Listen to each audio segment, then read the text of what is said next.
राजनीतिक पार्टी बनाने की जरूरत पड़ती। और अब ये कांग्रेस पार्टी अपनी जैसी जातिवादी व पूंजीवादी सोच रखने वाली पार्टियों के साथ गठबंधन करके फिर से केंद्र की सत्ता में आने के सपने देख रही है, तो वही सत्ताधारी बीजेपी पार्टी भी पुनः केंद्र की सत्ता में आने के लिए अपने एनडीए गठबंधन को हर मामले में मजबूत बनाने में लगी है। साथ ही फिर से सत्ता में आने का दावा भी ठोक रही है। ये कह रही है कि इस बार बीजेपी और उनका गठबंधन 300 से ज़्यादा सीटें लाएगा, इसका भी दावा ठोक रही है। जिनकी कथनी व करनी में कांग्रेस पार्टी की तरह ही कोई खास अंतर नजर नहीं आता है।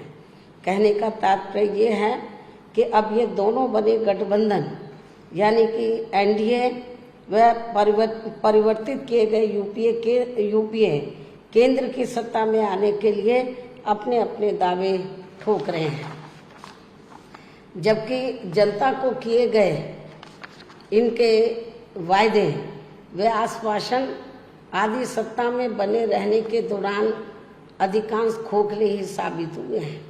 वैसे भी कांग्रेस व बीजेपी एंड कंपनी के बने गठबंधन की अब तक रही सरकार की कार्यशैली यही बताती है कि इनकी नीति, नियत व सोच सर्व समाज में से विशेषकर गरीबों, दलितों, आदिवासियों, पिछड़े वर्गों, मुस्लिम एवं अन्य धार्मिक अल्पसंख्यकों के प्रति लगभग एक जैसी ही रही है, क्योंकि इन्होंने सत्ता में रहकर शुरू से इन वर्गों के मामले में अधिकांश कागजी खाना पूर्ति ही की है तथा जमीनी हकीकत में इनके लिए कोई ठोस कार्य नहीं किए हैं। लेकिन जब ये लोग सत्ता से बाहर हो जाते हैं तो तब फिर वे अपने वोट की खातिर इनके हितों में काफ़ी लंबी चौड़ी बातें करते हैं। जैसे कांग्रेस पार्टी का गरीबी हटाओ का व बीजेपी का हर गरीब के खाते में 20 लाख रुपए पहुंचाने को लेकर कही गई ये बातें सत्ता में आने के बाद केवल हवाई व खोखली ही साबित होकर रह गई हैं, जिसकी खास वजह से ही बीएसपी ने सत्ताधारी गठबंधन व विपक्षी गठबंधन से ज़्यादातर अपनी दूरी ही बना के रखी है। ऐसी स्थिति में अब इन वर्गों के लोगों को यानी कि कमजोर वर्गों के लोगों को आपसी भाईचारे के आधार पर वे अपना अकेले ही मजबूत गठबंधन बना के या हर मामले में अपनी एकमात्र हितैषी रही पार्टी बीएसपी को ही मजबूती देनी है तथा जिससे फिर यहाँ कोई भी गठबंधन केंद्र व राज्यों की भी सत्ता में पूरी मजबूती के साथ आसीन ना हो सके तथा इसके स्थान पर फिर इनकी मजबूत नहीं बल्कि मजबूर सरकार ही बनेगी। हमारी पार्टी का ये पूरा प्रयास होना चाहिए ताकि बीएसपी के सत्ता में ना आने की स्थिति में भी इन कमजोर वर्गों का यानी कि दबे कुचले लोगों का ये लोग ज़्यादा शोषण ना कर सके। इतना ही नहीं बल्कि ऐसी स्थिति में बीएसपी को भी सत्ता में आसीन होने का मौका मिल सकता है।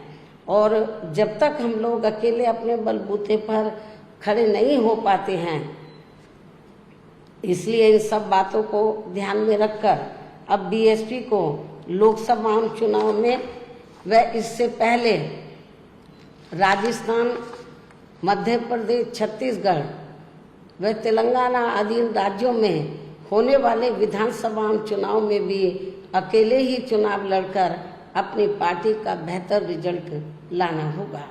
लेकिन बीएसपी पंजाब, हरियाणा आदि इन राज्यों में वहाँ की रीजनल पार्टियों के साथ मिलकर जरूर चुनाव लड़ सकती है, बशर्ते अब वर्तमान में उनका एनडीए व परिवर्तित किए गए यूपीए से भी कोई संबंध नहीं होना चाहिए।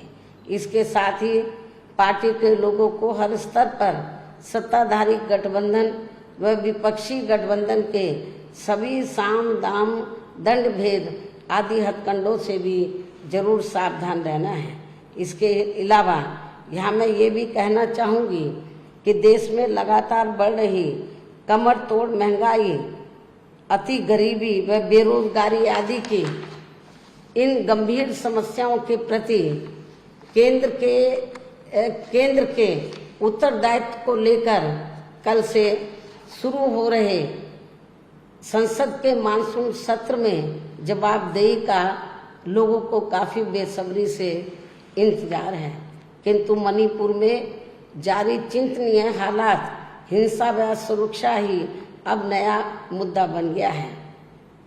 किंतु इन समस्याओं के प्रति भाजपा का रवैया अब तक व्यापक जनहित का कम तथा अपने राजनीतिक स्वार्थ का ज़्यादा देखने को मिल रहा है, जिस कारण देश से जुड़े इन मामलों का जटिल बने रहना अति दुखद है।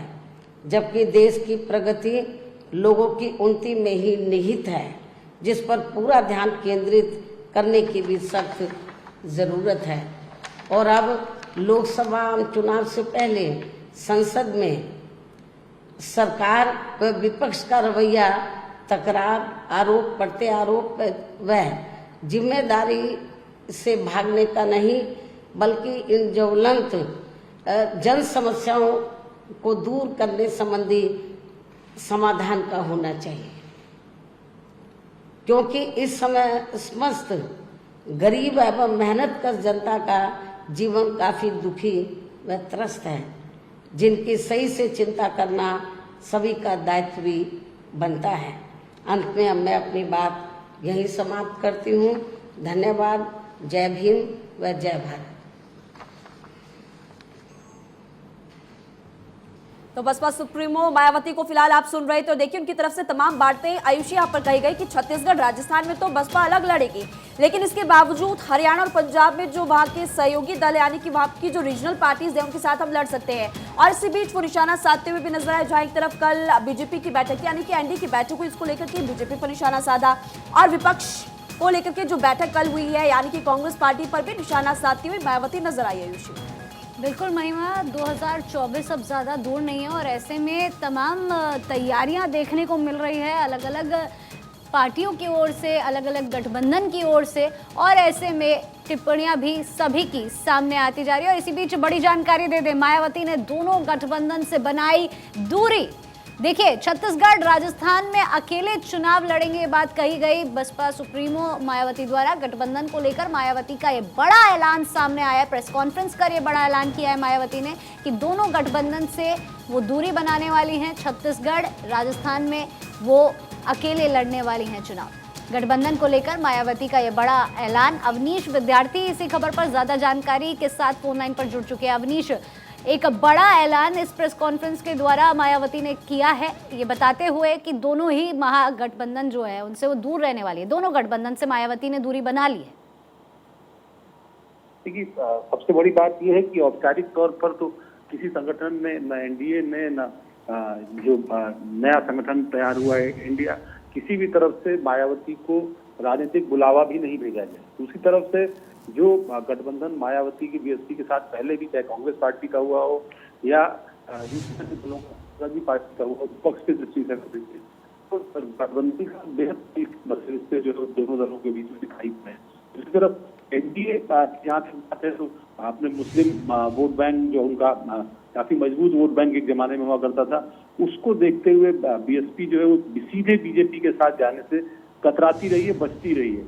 और अब चूंकि इस तरह की राजनीति उत्तर प्रदेश में भी रही पिछले दिनों, और उससे पहले विधानसभा का चुनाव भी अकेले लड़ना पड़ा था बीएसपी प्रमुख को। इससे पहले अब दूसरे अन्य राज्यों में भी विधानसभा के चुनाव है जहां आधार है एक बीएसपी का 5%, 6%, 8% तक वोट जो है वो छत्तीसगढ़, मध्य प्रदेश और राजस्थान के कुछ हिस्सों में है। तो ऐसे में बीएसपी कहीं ना कहीं ये अपनी राजनीतिक तौर पर जो अपनी छवि है और राष्ट्रीय पार्टी की जो छवि है उसको लाने की कोशिश कर रही है। और सियासी तौर पर तो हाल के दिनों में काफी नुकसान हुआ है बीएसपी का, लेकिन मायावती का रुख है और उन्होंने इस बात का ऐलान किया कि वो किसी भी गठबंधन के साथ नहीं जाएंगे और बदस्तूर अपनी लड़ाई कांग्रेस और बीजेपी के नेतृत्व वाले संगठनों से जारी रखेंगे। और इसलिए देखिए अवनीश, उन्होंने जमकर निशाना भी साधा। एक तरफ वो जो कल एनडीए की बैठक हुई उसको लेकर निशाना साधती हुई नजर आई, उधर कांग्रेस पार्टी पर भी जमकर आरोप उनकी तरफ से लगाए गए। लेकिन एक बात उनकी तरफ से कही गई कि हरियाणा और पंजाब में जो वहां की रीजनल पार्टीज है उनके साथ चुनाव लड़ सकते हैं। नहीं देखिए, चूंकि जैसे पंजाब में उनका गठबंधन अकाली दल के साथ है, हरियाणा में उनका गठबंधन दूसरे अन्य राजनीतिक दल के साथ है, तो चूंकि उनको जरूरत है राजनीतिक दलों की जहां पर पहले बीएसपी का ठीक ठाक प्रभाव रहा है, तो उन जगहों पर वो स्ट्रेटेजिक अलायंस करते आए हैं। ये अभी लोकसभा चुनाव में काफी समय है, तो अभी ये भी हो सकता है कि एक तरह की राजनीतिक दबाव बनाने की भी कोशिश हो बीएसपी प्रमुख की तरफ से कि वो गठबंधन चाहती तो है या उनके दरवाजे तो खुले हैं, लेकिन वो चाहती कि उनको कोई ऑफर करे, क्योंकि ऑफर अगर सामने से आता है तो दबाव उसके ऊपर होता है। राजनीति में ये खेल चलता रहता है। हालांकि बीएसपी किसी खेल में नहीं, गठबंधन समाजवादी पार्टी के साथ ही हुआ था। सियासी फायदा अगर किसी को हुआ भी था थोड़ा बहुत तो बीएसपी को ही हुआ था, समाजवादी पार्टी को ज्यादा नुकसान हुआ था। अब देखना है कि बीएसपी अपनी रणनीति इसी रुख के साथ कायम रहती है या फिर आने वाले दिनों में उसमें कुछ बदलाव भी करती है। जी ठीक है अवनीश, हमारे साथ जुड़ने के लिए आपका बहुत बहुत शुक्रिया।